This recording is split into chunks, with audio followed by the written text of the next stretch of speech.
Buenas tardes, estimados afiliados al Sindicato de Trabajadores de Compañía Minera Antamina.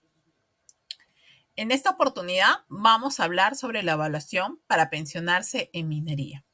Y este video surge a raíz de consultas, ya sea por llamadas telefónicas o por WhatsApp, o de las mismas reuniones que tenemos, que ustedes mismos agendan, ya sea virtual o presencial. Y nace un poco el hacer este video que es un poco más amplio, engloba un poco más la visión que deben tener al momento de que se están preparando ya de repente un tiempo corto o un tiempo mediano para salir de la empresa y obtener el cese, ¿no? Entonces, estos son algunos puntos importantes que hay que tener en cuenta.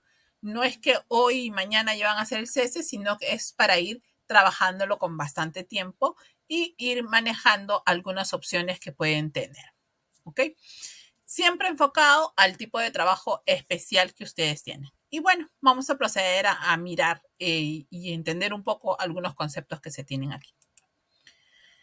En principio vamos a ver que son tres etapas que tenemos que evaluar. Una primera etapa es el tema de la salud y la invalidez. Y en realidad lo he puesto en orden cómo está ordenado, cómo deberíamos encaminarnos si somos trabajadores en minería.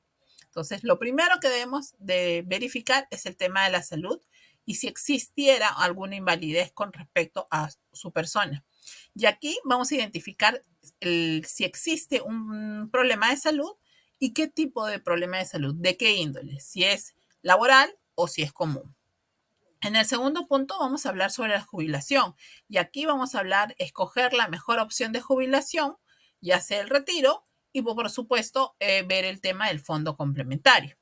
Y como tercer punto es la responsabilidad civil. Como le dije, estamos englobando todo un todo dentro de las perspectivas que se tiene cuando uno sale de la empresa de ser trabajador minero. Y en este caso, si existe una responsabilidad, primero tenemos que llegar a ese punto de que existe una responsabilidad por parte del empleador. Entraremos a ver sobre el tema del daño moral, lucro cesante y el daño emergente. Entonces, vayamos con el primer paso, que es el tema de la salud y la invalidez. Ok, y aquí estamos en el primer paso. Lo primero que tenemos que determinar es siempre hacernos un chequeo médico general, de tal manera que podamos diagnosticar si efectivamente tienen una invalidez o una enfermedad que pueda ser considerado como invalidez. El segundo punto al que vamos a acudir es que teniendo esta información, este diagnóstico, vamos a evaluar si estamos hablando sobre una invalidez común o una invalidez laboral. Y si estamos hablando de una invalidez de trabajo o una invalidez laboral, vamos a ver si podemos sustentarlo o no para demostrar que efectivamente es una invalidez relacionada al tipo de trabajo o al tipo de riesgo que viene teniendo en su área laboral. Como tercer punto, va a ser el recabar la documentación. Quiere decir que hay que juntar los informes médicos de acuerdo a los médicos especialistas y también hay que recabar lo que es la historia clínica, que esto toma un tiempo más o menos de 15 a 20 días de acuerdo a las entidades o donde se han ido atendiendo en médicos, clínicas o demás lugares, ¿no?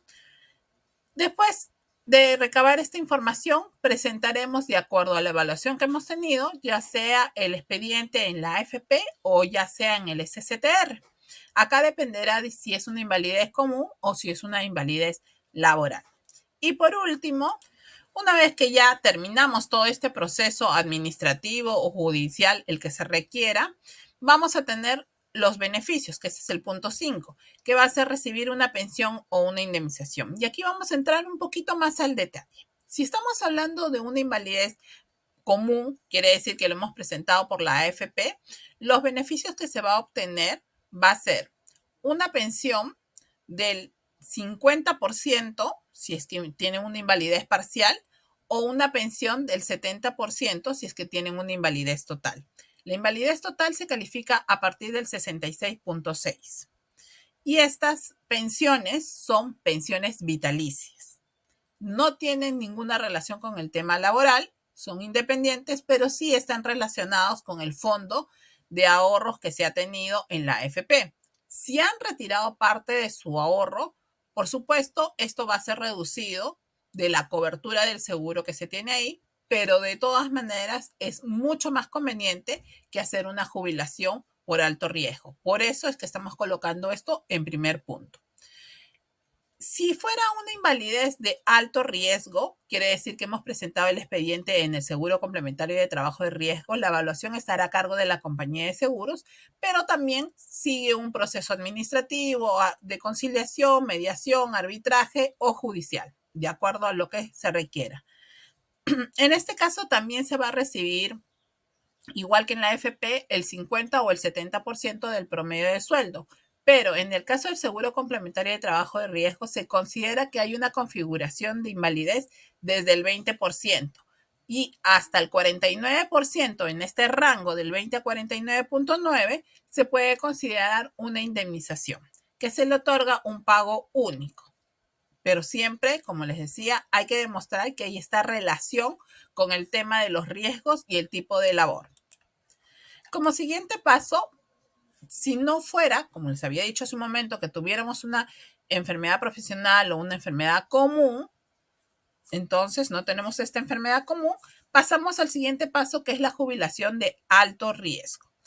En este caso, siempre va a ser la mejor opción el tipo de jubilación de alto riesgo.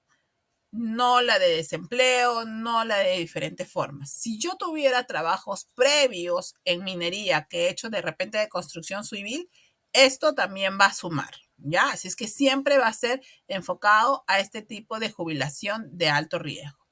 ¿Qué es lo que debo hacer? Tengo la primera opción de poderme jubilar. Si yo decido con todo el fondo que tengo ahorrado, procedo a jubilarme y una compañía de seguros se encargará de pagarme una pensión vitalicia. También tengo la opción de hacer el retiro de fondo del 95.5. Pero recuerden que si quiero recibir el fondo complementario, no tengo que hacer el retiro del 95.5, sino tiene que ser de un monto menor. Por eso es importante poder tener claro este punto. No hay que perder el fondo complementario y tampoco hay que indicarle al empleador que ya retiró todo el dinero, retiró los 95.5 porque va a dejar de aportar. En principio ustedes dirían, bueno, dejo de aportar más plata de ingreso.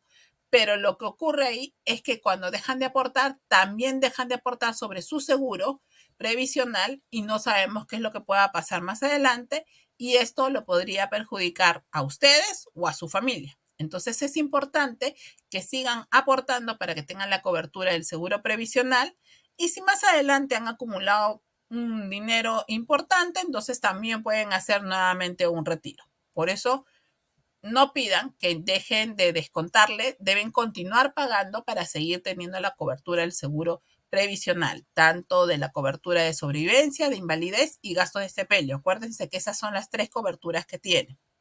¿Ok? Entonces, tienen la opción de retirar el 95.5, pero siempre lo que nosotros recomendamos es esta opción mixta que está marcadita aquí al final. Esta opción mixta hace que puedan jubilarse con una cantidad mínima, alrededor de 50,000 soles aproximadamente, y además puedan retirar el resto de dinero, pero con estos 50,000 soles, como van a tener una pensión, van a poder solicitar el fondo complementario. Hay muchos compañeros que yo les he indicado que no terminemos el proceso y quiero comentarles por qué. Si bien es cierto, hacen el retiro de dinero, siguen aportando para tener la cobertura que habíamos mencionado hace unos minutos, pero no terminan hacer el proceso y no es que piden su fondo complementario, porque hay una resolución en juzgados donde han establecido que si una persona se jubila por el alto riesgo, podrían ser no repuestos a su puesto de trabajo. Es decir, si son despedidos, no los reponen. ¿Por qué? Porque la jubilación, en la ley de la normativa de la jubilación de alto riesgo, lo que busca es que se jubilen de manera anticipada para que cuiden su salud, para que no sigan expuestos. Si ustedes solicitan, por un lado, para retirar el dinero o para jubilarse o para tener el fondo complementario, este derecho de ya no continuar trabajando, entonces siguen arriesgándose y la norma, el espíritu de la norma no se estaría cumpliendo. Esa es la razón por qué cuando lo despiden y piden la reposición, no los reponen a su puesto, Por eso es muy importante tener mucho cuidado con la cobertura por el lado de seguros y con el tema laboral por el lado de los despidos o circunstancias o políticas que puedan cambiar de la compañía. ¿Listo? Y como último punto, la responsabilidad civil. Esto solamente vamos a poderlo aplicar sí o sí cuando hablamos de un accidente de trabajo o una enfermedad profesional. ¿Por qué?